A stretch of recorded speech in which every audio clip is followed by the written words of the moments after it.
The council chamber was massive. Beings from 100 different worlds sat in curved rows that spiraled up toward the domed ceiling. General Vector stood at the central podium, his scales gleaming under the bright lights. He was tall, even, for a Talvorian, and his military uniform was covered with medals that clinked softly when he moved. Members of the Galactic Alliance, Vector began, his voice echoing through the chamber. We gather today to discuss the humans and their request to join our military forces. I must speak against this proposal. In the diplomat section, Ambassador Hyunwoo sat quietly. He wore a simple dark suit, his face calm. Next to him, Dr. Bora adjusted her glasses and opened her data pad. Both humans looked small compared to the aliens around them. Vector pressed a button, and a hologram appeared above the podium. It showed a human body rotating slowly. Red marks highlighted various points on the figure. Look at their physiology, Vector continued.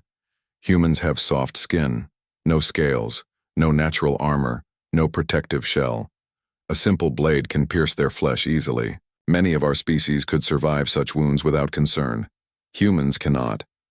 He changed the image. Now it showed temperature readings. Humans require very specific environmental conditions. Too hot, and they suffer. Too cold, and they die. Their comfortable range is extremely narrow. Most Alliance worlds would require them to wear environmental suits constantly. Murmurs rippled through the chamber. Several council members nodded their large heads in agreement. Furthermore, Vector said, warming to his subject, humans heal slowly. A broken bone takes many weeks to mend. Their immune systems are weak. They fall ill from simple bacteria that would not affect most of us. They require regular sleep, unlike many species who can function for days without rest. He gestured to another image showing human muscles. They are also physically weak. Their muscle density is low. The gravity of their homeworld is moderate at best. Many of our warriors could easily overpower a human in combat. Council Director Kil Nara, an insect-like being with multiple eyes, leaned forward. General Vector, these are serious concerns. What do you propose? I propose we classify humans as a protected species, Vector said firmly. This is not an insult. It is simply reality. They are intelligent and friendly. We should welcome them into the Alliance. But they should not serve in military roles. They should not be placed in dangerous situations. They are too fragile. More nodding from the council members. Some whispered to their neighbors. Hyunwoo raised his hand. Kilnara's multiple eyes focused on him. Ambassador Hyunwoo, you wish to speak? Thank you, Director. Hyunwoo stood and walked to the podium. He moved with an easy grace. Even in the higher gravity of the station, which made some species struggle, he seemed comfortable. General Vector has presented interesting data, but I think he may be missing some context. Context? Vector's scales ruffled slightly, a sign of irritation. Yes, Hyunwoo said with a small smile. General, have you ever visited Earth? I have not had that opportunity. And your assessment is based on medical scans and biological data? Correct. The data is quite clear. Hyunwoo nodded slowly. Data can be clear and still incomplete, General. I have a proposal. Before the Council makes its final decision, why not visit Earth? See humans in their natural environment. Meet our people, then make your assessment. Vector's eyes narrowed. You believe this would change my mind? I believe context matters, Hyunwoo said. You are looking at numbers and biology, but you have not seen what those numbers mean in practice. Come to Earth, spend a week there. If you still believe we are too fragile for military service, then the Council can make an informed decision. Dr. Bora stood as well. We would be honored to host you, General. We can show you our cities, our military facilities, our daily life, full transparency. Kilnara's mandibles clicked together thoughtfully. This seems reasonable. General Vector, would you accept this invitation? Vector looked at the humans. They seemed so small, so soft. Their skin was smooth and vulnerable. They blinked their weak eyes in the bright lights. He felt almost sorry for them. They did not even understand how fragile they were. I will accept, he said finally. But I do not believe it will change the facts. Biology is biology. Humans are poorly suited for the harsh realities of military service in space. Then you have nothing to lose by visiting, Hyunwoo said pleasantly. We can arrange transport within the week. I will bring my own ship and my military attachés, Vector said. We will observe properly and file a complete report. Of course, Hyunwoo agreed. Come whenever you are ready. Earth welcomes you. The council agreed to postpone the vote until after Vector's visit. As the session ended and beings began filing out of the chamber, several aliens approached Vector. The humans are brave to invite you, one said. But foolish. You will only confirm what we already know. They are weak, another agreed. Nice enough, but weak. Not fit for real military duty. Vector nodded. I will be fair in my assessment. But yes, I expect to confirm the biological data. Sometimes species do not like to admit their limitations. Far across the chamber, Bora whispered to Hyunwoo. Do you think this will work? Hyunwoo watched Vector talking with his supporters. The general stood tall and confident, sure of his conclusions. He is about to learn an important lesson, Hyunwoo said quietly. The difference between fragile and weak. Will he understand? He will, Hyunwoo said. Eventually. We just need to show him the right things. The children's park? Among other places. Let him see normal Earth life first, before we show him the military demonstrations. Bora smiled slightly. He is going to be very surprised. Yes, Hyunwoo agreed. Though I almost feel bad about it. He seems very certain of his position. He called us too fragile for military service in front of the entire Galactic Council, Bora reminded him. He needs to understand what humans really are. True. And Earth is the best teacher. 3 days later, Vector's ship prepared to depart for Earth. His crew loaded equipment for monitoring and recording. They packed environmental suits rated for extreme conditions. They brought medical supplies in case the harsh Earth environment affected them. Vector stood on the bridge, looking at the star maps. Earth was marked with a yellow dot. It looked so ordinary, just another world orbiting an average star. Nothing special about it at all. Course plotted, General, his navigator reported. Proceed, Vector ordered. Let us go meet these fragile humans and see their world. Then we can file our report and settle this matter properly. The ship jumped to faster than light speed, crossing the vast distance toward the Sol system. Toward Earth.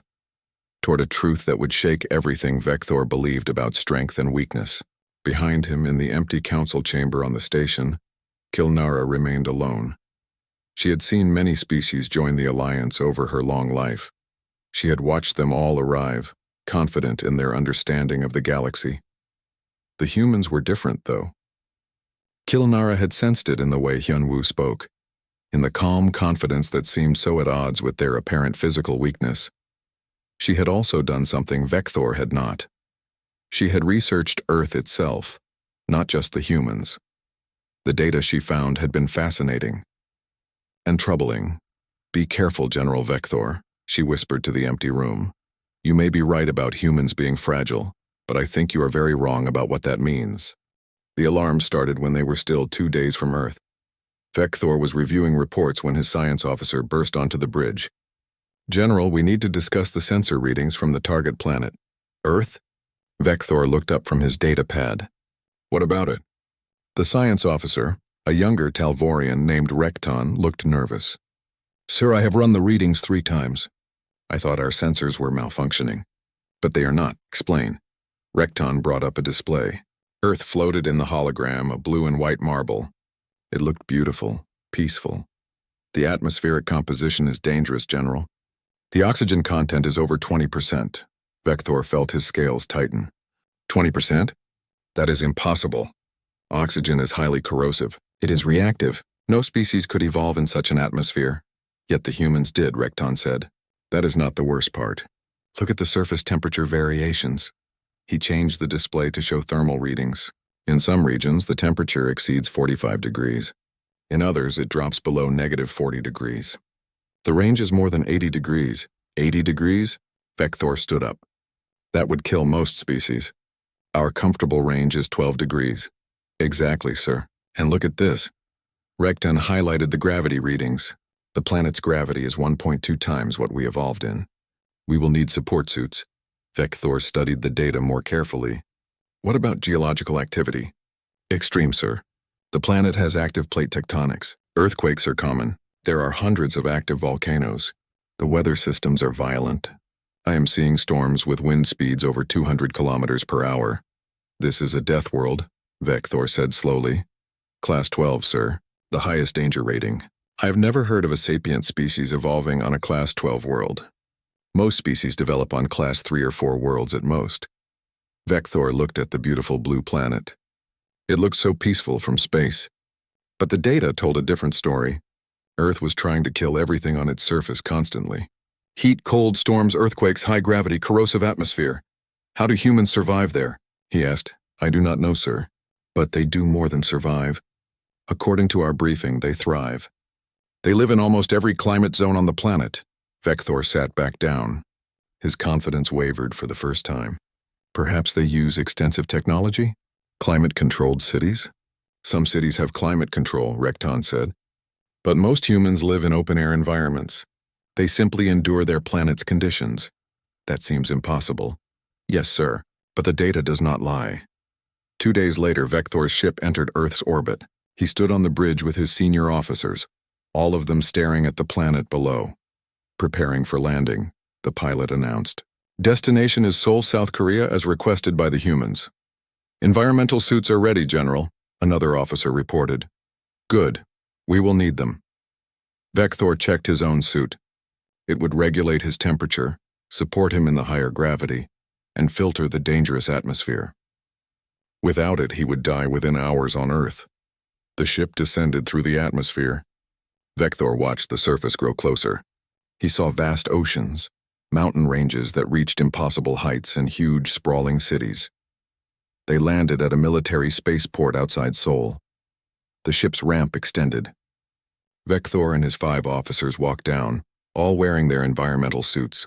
At the bottom of the ramp, Ambassador Hyunwoo waited. He wore casual clothes. Just simple pants and a light shirt. No environmental suit. No gravity support. He stood in the blazing sunlight as if it were nothing.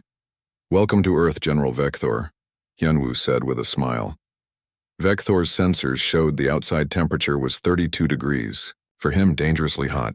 For Hyunwoo, apparently comfortable. Ambassador, Vector said. His voice sounded strange through the suit's speakers. Thank you for hosting us. A woman in a military uniform stood next to Hyunwoo. She was tall for a human, with short dark hair and a confident stance.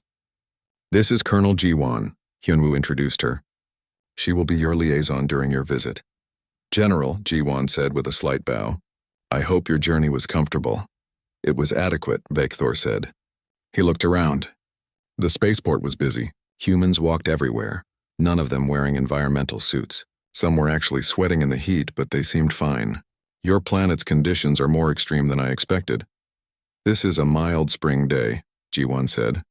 Pleasant weather? Mild? Vector's suit was working hard just to keep him comfortable. I see. Perhaps we could move to a climate-controlled facility? Of course. We have prepared quarters for you at the military base. Full environmental control. Ji-won gestured to a waiting vehicle. But first I thought you might like a brief tour of Seoul. The vehicle was large enough for all of them. It had no roof. Vector and his officers squeezed inside, their suits making movement awkward.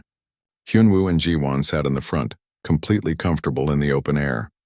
As they drove into the city, Vector tried to process what he was seeing. Seoul was enormous. Millions of humans lived here. The buildings stretched high into the sky, higher than any structure on his home world. Traffic filled the streets. Humans walked on the sidewalks in the dangerous heat. Your people seem very active, Vector observed. It is a normal workday, Hyunwoo said. People going about their business, in this heat? Ji-won glanced back at him. General, what temperature is it in your suit right now? 23 degrees. Comfortable for my species. It is 32 degrees out here.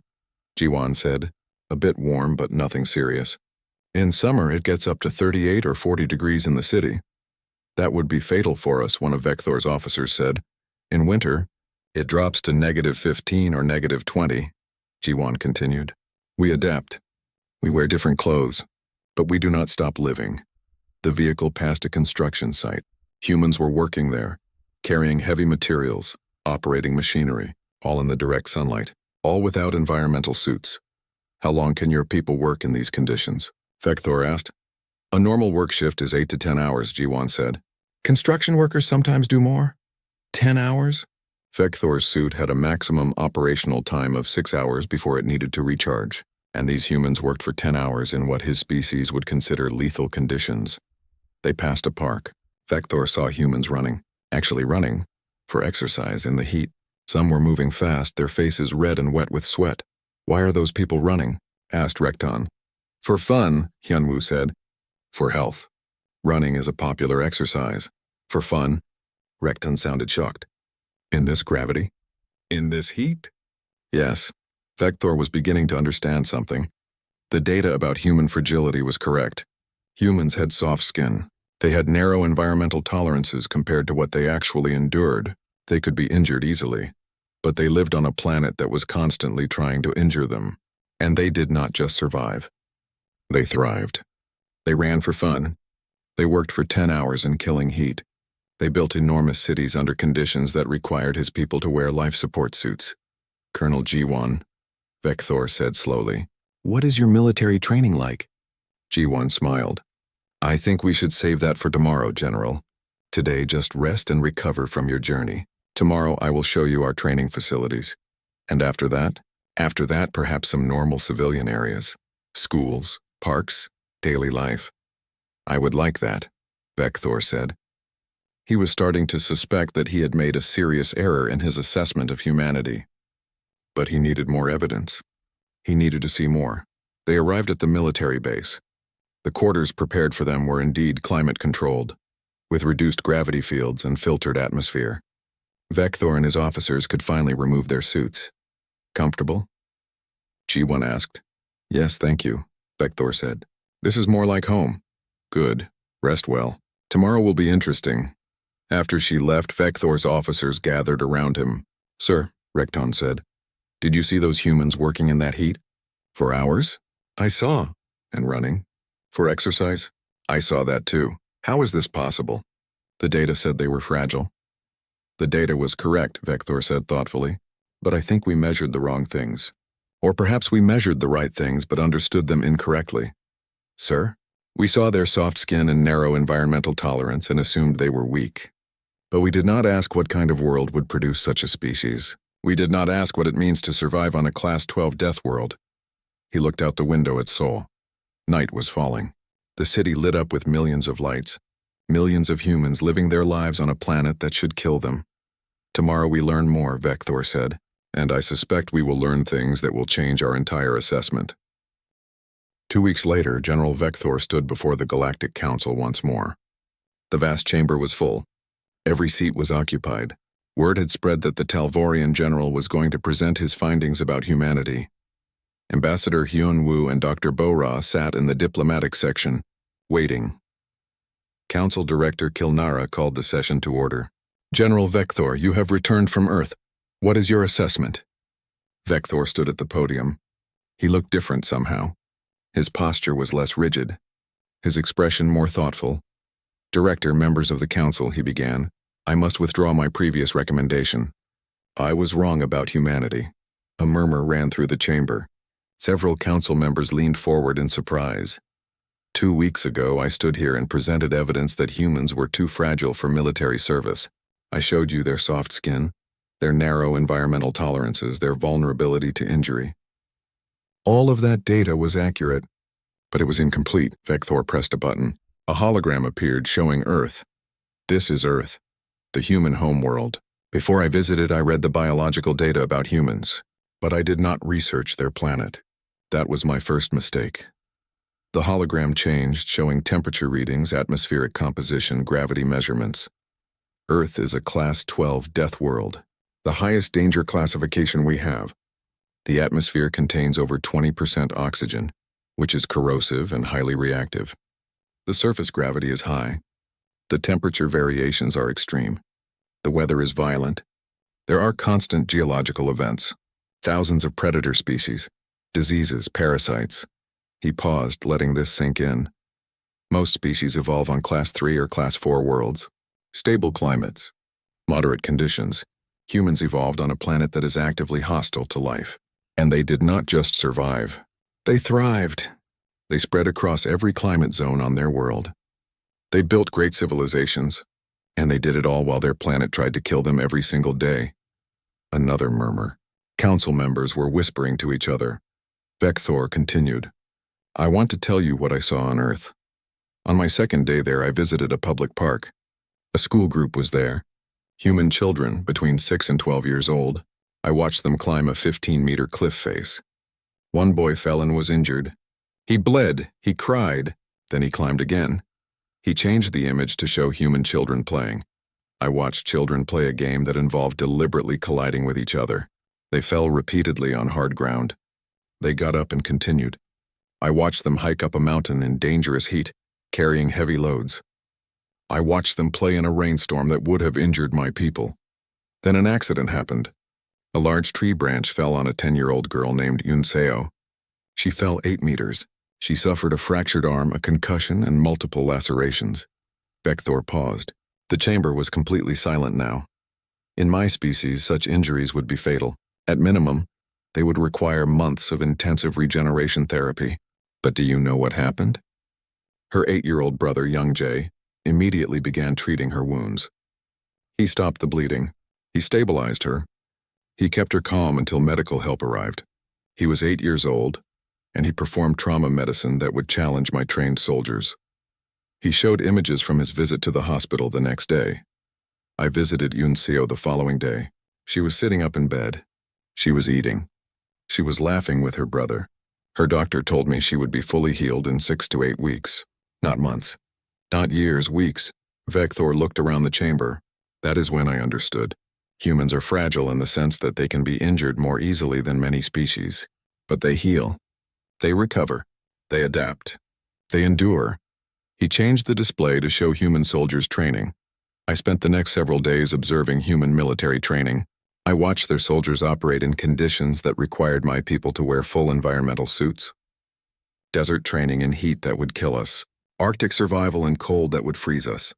High-altitude combat where the air is too thin for most species to breathe. I watched them run for hours in high gravity.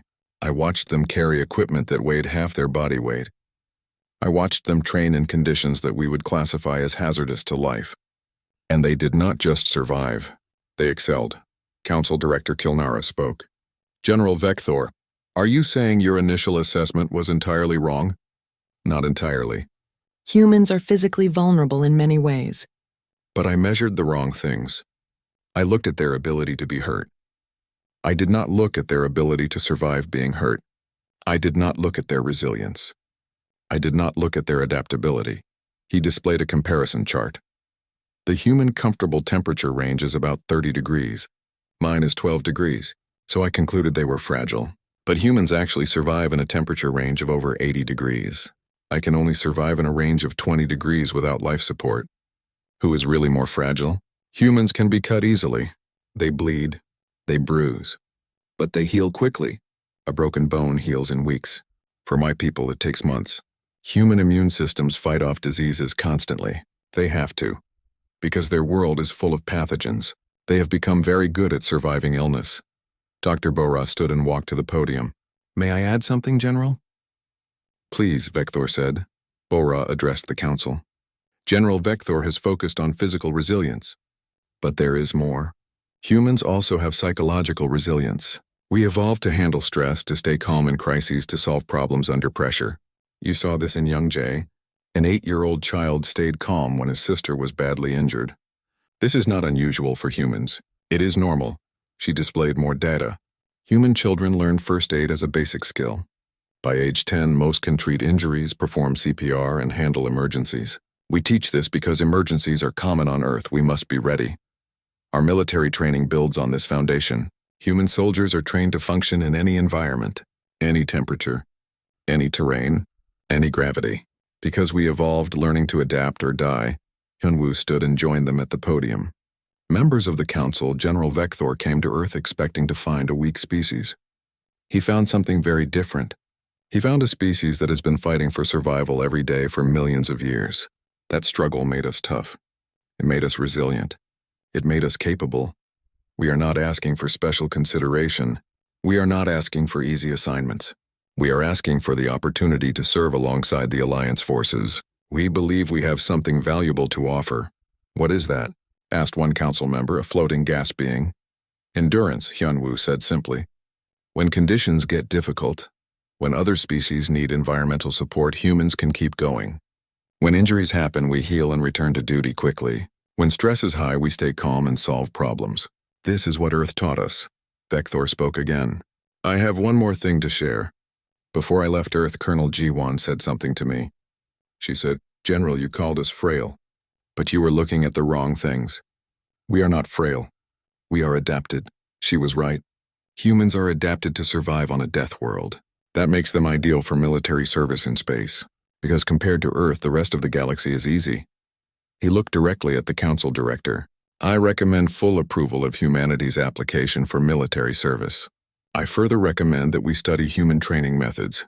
Their resilience training could benefit many Alliance species. And I recommend we classify humans not as a protected species, but as an adaptive species. They should be assigned to the most challenging missions because those are the missions where they will excel. The chamber erupted in discussion. Council members argued, debated, asked questions. Finally, Kilnara called for order. This is a significant change in assessment, General Vector.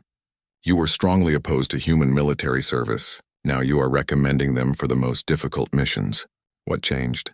Vector thought about young Jae's calm face as he held pressure on his sister's wound. He thought about Eun-seo sitting up in the hospital bed 2 weeks later, already healing from injuries that should have killed her. He thought about human children playing on a death world like it was a playground. What changed, he said slowly, was that I finally understood what strength really means. Strength is not just the ability to avoid being hurt. Strength is the ability to be hurt and keep going. Strength is healing. Strength is adapting. Strength is looking at a world that wants to kill you and deciding to thrive anyway. Humans do that every single day. They have been doing it for their entire evolutionary history, and now they want to bring that strength to the Alliance. We would be fools to refuse them. The vote was called. The Council voted overwhelmingly in favor. Humanity was approved for full military membership in the Galactic Alliance. After the session, Vector found Hyunwoo in the corridor outside. Ambassador, he said, I owe you an apology. I judged your people without truly understanding them. You came to Earth with an open mind, Hyunwoo said. You were willing to change your assessment based on evidence. That is all anyone can ask. I called your people fragile. We are fragile, Hyunwoo said with a slight smile. We can be hurt. We can be killed. We know this better than anyone. But fragile does not mean weak. It just means we have to be tougher to survive. The morning sun was already bright when Colonel Ji-won arrived at the guest quarters. Vector and his officers had spent the night in their climate-controlled rooms, reviewing the data they had collected so far. Good morning, General, Ji-won said cheerfully. She wore a light military uniform. I thought before we visit the formal training facilities you might like to see something more casual. What did you have in mind? Vector adjusted his environmental suit. Today it felt heavier somehow, more restrictive. There is a public park on the edge of the city, near the mountains. It is a popular place for families. I thought you could see ordinary human recreation. Recreation, Vector repeated. After yesterday's drive through Seoul, he was not sure what humans considered recreation. Very well. They drove to the park in the same open vehicle. Vector noticed the temperature was already 28 degrees and climbing. It was still morning. Another hot day? He asked. Yes, but there is supposed to be rain this afternoon, Ji-won said. Spring weather is unpredictable. The park was beautiful. Green grass covered rolling hills. Trees provided shade. A rocky cliff face rose about 15 meters high on one side. A mountain trail led up into the higher peaks beyond the park. What shocked Vector was the number of humans. Dozens of them. Families with children, young people in groups, elderly humans walking slowly. All of them outside in the heat. This is popular, Vector asked. Very much so. People come here to relax, to exercise, to enjoy nature. As they walked through the park, Vector saw a group of small humans near the cliff. They were children, maybe 20 or 30 of them. A woman in casual clothes was supervising them. What are those children doing? Rekton asked. Ji-won looked. Oh, that is a school group. The teacher brought them for outdoor activities. What activities? Let us watch, Ji-won suggested. They moved closer, staying back so as not to disturb the children. Vector watched in growing disbelief. The children were climbing the cliff. Actually climbing it, using their small hands and feet to grip the rock face. They wore simple harnesses with ropes, but the protection looked minimal. This is a school activity? Vector said. Rock climbing? Yes, it is common. Children learn coordination, strength, problem-solving. One small boy, maybe 8 or 9 years old, was about halfway up the cliff. He moved confidently, reaching for each new handhold. Then his foot slipped. Vector's breath caught. The boy fell. It was only about 3 meters and the rope caught him, but he swung into the rock face hard. Vector heard the impact even from where he stood. He is injured, Rekton said. They watched as the boy was lowered to the ground by his classmates. His knee was bleeding. The skin was scraped raw. Red blood ran down his leg. The teacher, a woman named Myung-hee, according to her name tag, came over to examine him. The boy was crying but not screaming. She cleaned the wound with water from a bottle, applied some kind of ointment, and wrapped it in a simple bandage. He needs medical attention, Vector said. He will be fine, Ji-won replied calmly. As they watched, the boy stopped crying. Myung-hee talked to him quietly. After just a few minutes, the boy nodded. And then, impossibly, he went back to the cliff and started climbing again. He is climbing again? Vector could not believe it. He just fell. He is injured. The injury is minor, Ji-won said. A scrape. It will heal in a few days. On my world, a fall like that would put a child in the hospital for weeks. Different species. Different tolerance, Ji-won said simply. Nearby, another group of children was playing some kind of game. It involved running, chasing each other in what looked like deliberate collisions. They were tackling each other, falling hard on the grass, then jumping up and continuing the game. What is that game called? Asked one of Vector's officers. That is called tag rugby, Ji-won said. A simplified version of rugby for children. It looks violent. It is a contact sport. The children enjoy it. Vector watched a small girl, maybe 7 years old, get knocked down by a larger boy. She hit the ground hard enough that he heard the impact. But she just laughed, got up, and kept playing. Further away, another group was starting a hike up the mountain trail. These were older children, maybe 10 to 12 years old. Each carried a backpack. The trail was steep and rocky. They are climbing the mountain? Vector asked. In this heat? It is a moderate hike, Ji-won said. About 2 hours up, 2 hours down. Good exercise. The temperature was now 30 degrees and rising. Vector's suit was working hard to keep him cool. These children were hiking up a mountain carrying extra weight. One girl, about 10 years old, stopped to adjust her backpack. Her face was red and wet with sweat. She looked tired. But when her friend called to her, she smiled and kept climbing. How much weight are they carrying? Vector asked. Probably 5 to 8 kilograms. Water, lunch, extra clothes. In Earth's gravity, that was significant. These children were carrying weight up a mountain in dangerous heat, and they were doing it willingly. For fun, thunder rumbled in the distance. Dark clouds were building on the horizon. The rain is coming early, Ji-won observed. We should move to the covered area. But the children did not seem concerned. They continued their activities. The rock climbers kept climbing. The rugby players kept playing. The rain hit suddenly. It was not a gentle rain. It was a downpour. Heavy drops that would hurt if they hit exposed skin. Vector and his officers hurried to a covered shelter. The rain hammered on the roof. Lightning flashed. Thunder boomed. This is dangerous, Rekton said. Should they not evacuate? Through the rain, they watched the children. Teacher Myung-hee had gathered her students under the trees. But they were not panicking. Some were actually laughing. Several children deliberately ran out into the rain and started jumping in the puddles that were forming. Their clothes were soaked. They were getting hit by heavy raindrops. But they were playing. Why are they doing that? Vector asked. They are children, Ji-won said with a smile. They are playing in the rain. It is fun. Fun? That rain would bruise my people's skin.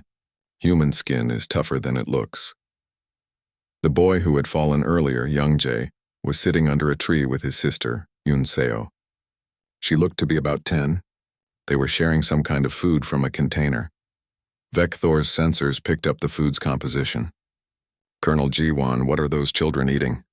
Probably kimchi, spicy pickled vegetables, very popular in Korea. My sensors detect capsaicin, that is a chemical irritant. It is a poison. To humans, it just makes food taste spicy. We enjoy it. You eat poison for enjoyment? We eat many things that other species cannot.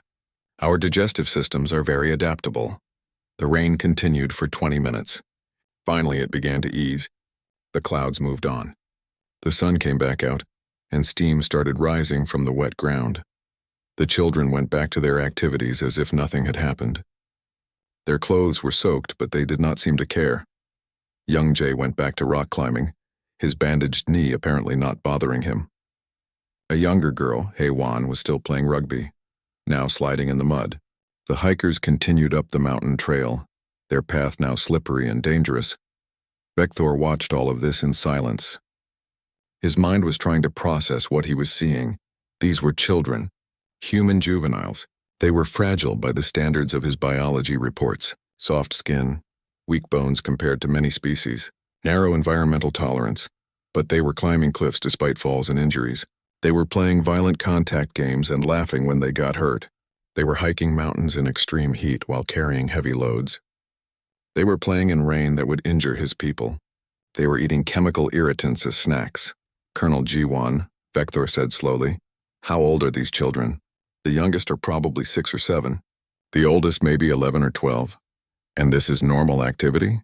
This is not special training? This is a normal school trip. Children do these things all the time.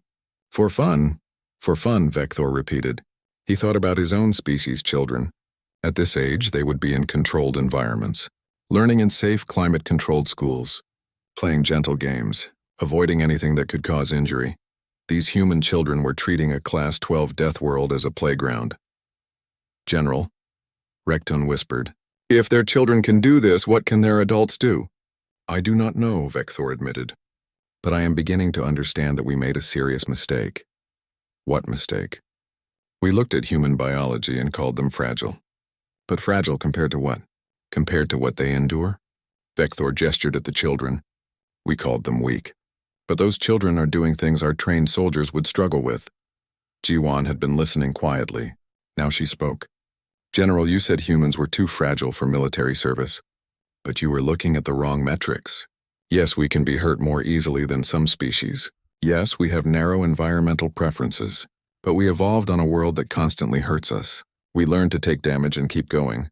That is not fragility. That is something else entirely. What would you call it?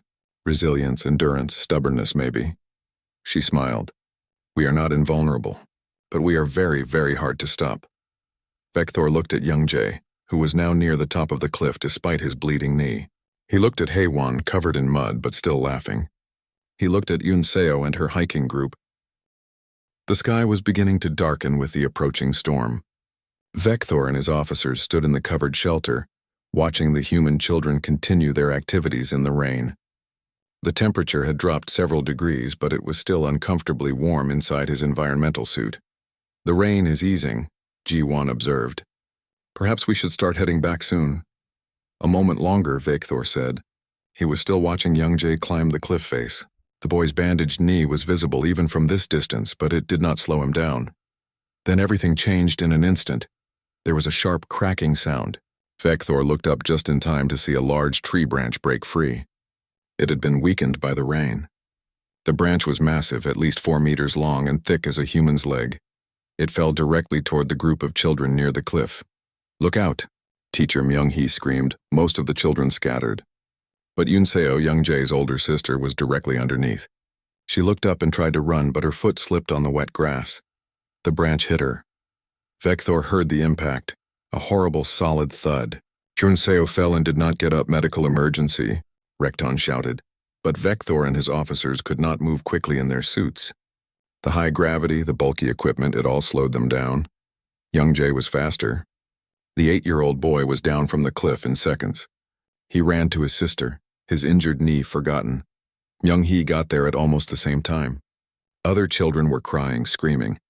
But Young-jae was calm, impossibly calm for a child who had just seen his sister hurt. "Yoon-seo," he said, kneeling beside her. "Can you hear me?" Yoon-seo's eyes were open, but she was clearly in pain. She tried to move and cried out. Her left arm was bent at a wrong angle. Blood was running from a cut on her head. "Do not move," Young-jae said firmly. He looked at Myung-hee. "Teacher, call emergency. She is hurt bad." Myung-hee was already pulling out her communication device. "Ambulance is coming. They will be here in 5 minutes." Young-jae turned back to his sister. His small hands moved carefully. He checked her breathing. "Breathe slowly, Yoon-seo. In and out." "That is good." "It hurts," Yoon-seo whispered. Tears ran down her face. "I know, but you are going to be okay." Young-jae looked at the cut on her head. It was bleeding freely. Without hesitation, he pulled off his own shirt and pressed it against the wound. "Teacher, I need to stop the bleeding." "You are doing it right," Myung-hee said. Her voice was shaking, but she was staying calm. "Keep pressure on it." Vector and his officers finally reached the scene. Vector stared down at the situation. The girl was seriously injured. The fall from the branch had been at least 8 meters. She had hit hard, but what shocked him more was the boy. Young-jae was 8 years old. 8. And he was performing medical care with steady hands and a clear head. "How far away is medical help?" Vector asked. 5 minutes, Ji-won said. She had also run over. "Maybe less. She cannot wait that long. She needs immediate treatment." "She will be fine," Ji-won said quietly. "Watch." Young-jae was talking to his sister constantly. "Remember when we hiked Bukhansan Mountain? You did not quit. You made it to the top. This is like that. Just keep breathing. Just hold on." "Hurts," Yoon-seo said again. Her face was pale. She was clearly in shock. "I know, sister, but you are strong. The strongest person I know." Young-jae kept pressure on her head wound with one hand. With the other, he carefully felt along her bent arm without moving it. "Teacher, her arm is broken. We should not move it." "That is right," Myung-hee said. "The paramedics will stabilize it." "You are doing very well, Young-jae." Hae-won, the 7-year-old girl who had been playing rugby, came running over with a blanket from the picnic supplies. "For shock," she said, handing it to Myung-hee. "My mom is a nurse. She said keep them warm." "Good thinking," Myung-hee said, covering Yoon-seo with the blanket. Vector watched this small human child take charge of a battlefield medical emergency, because that is what this was. On any military deployment, this would be a serious casualty. And an 8-year-old was handling it better than some of Vector's trained soldiers would have. "How does he know what to do?" Rekton whispered. "Basic first aid is taught in human schools," Ji-won answered. "All children learn it." "All children?" "Yes. By age 10, most human children know how to treat wounds, perform CPR, stabilize injuries, and call for help. That is military medic training," Rekton said. "Our medics train for years. For humans, it is just basic safety knowledge. Because we live on a dangerous world." The sound of sirens grew closer. Within minutes, an ambulance arrived. 2 paramedics jumped out carrying equipment. The lead paramedic, whose name tag read Sung-min, knelt beside Yoon-seo. "Hello, sweetheart. I am Sung-min. We are going to take care of you." He quickly assessed her injuries while his partner prepared equipment. "Good job keeping pressure on that head wound," he told Young-jae. "And you did not move her." "That was exactly right." "Is she going to be okay?" Young-jae asked. For the first time, his voice shook slightly. "She is going to be fine," Sung-min said confidently. "Looks like a broken arm and a concussion. Some cuts and bruises. She was lucky." "Lucky?" Vector could not help but say. "She fell 8 meters and was hit by a large branch. That should be fatal." Sung-min looked up at the tall alien in the environmental suit. "Well, kids are resilient. She will be in the hospital for a few days, then home to recover. Should be back to normal in 6 to 8 weeks. 6 to 8 weeks. For injuries that would kill most species. For injuries that would require months of regeneration therapy for Vector's people, if they survived at all." The paramedics carefully stabilized Yoon-seo's arm and neck. They cleaned and bandaged her wounds. They loaded her onto a stretcher and into the ambulance. "Can I come?" Young-jae asked. "Of course," Sung-min said. "You did a great job helping your sister. You should be proud." Young-jae climbed into the ambulance, still shirtless, still smeared with his sister's blood. He held Yoon-seo's good hand. "I am here," he told her. Not going anywhere. The ambulance drove away, lights flashing. Myung-hee was organizing the other children. Some were still crying. Others looked shocked. But they were calming down quickly. Is the field trip over? One child asked. Yes, we are going back to school, Myung-hee said. Everyone did very well. You stayed calm. You helped. I am proud of you all. Vector stood in silence. Around him, the park was returning to normal. The storm had passed. The sun was coming back out. Other families in the park had barely noticed the emergency. This was just another day on Earth. Colonel Ji-won, Vector said slowly. That boy, young Jae, how old did you say he was? 8 years old. 8 cycles. And he performed trauma medicine in a crisis situation. He kept his sister alive until help arrived. He knew exactly what to do. Yes. Our military medics train for twice that long before they are qualified. How is this possible? Ji-won looked at him steadily. General, you called us fragile. You said we were too weak for military service. But what you did not understand is that we grow up on a world that tries to kill us every single day. Heat, cold, storms, predators, diseases, accidents. All of it. She gestured to the park around them. Human children learn first aid because injuries are common.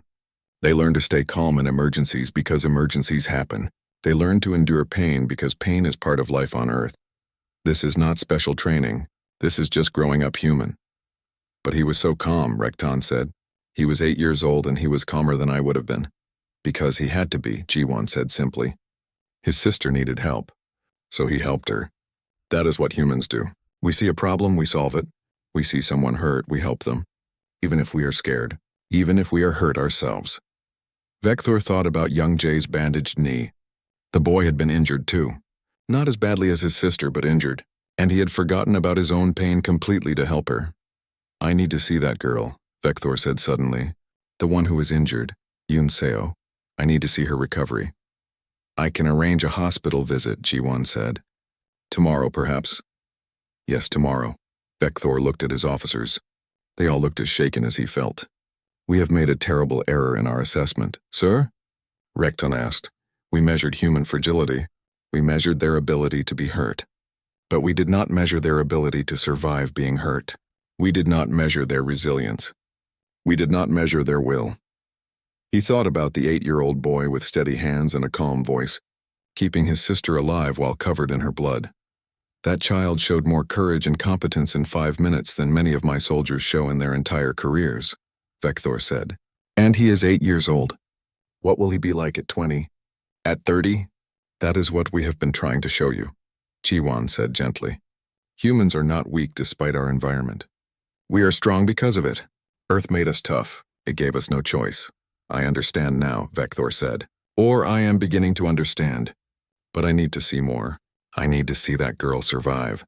Because if she does, if she recovers from injuries that should kill her, then you will know that human fragility is not weakness, Ji-won finished. It is just a different kind of strength. The sun was setting over Seoul. The park was emptying. Families were going home. Tomorrow was another day of surviving on humanity's death world.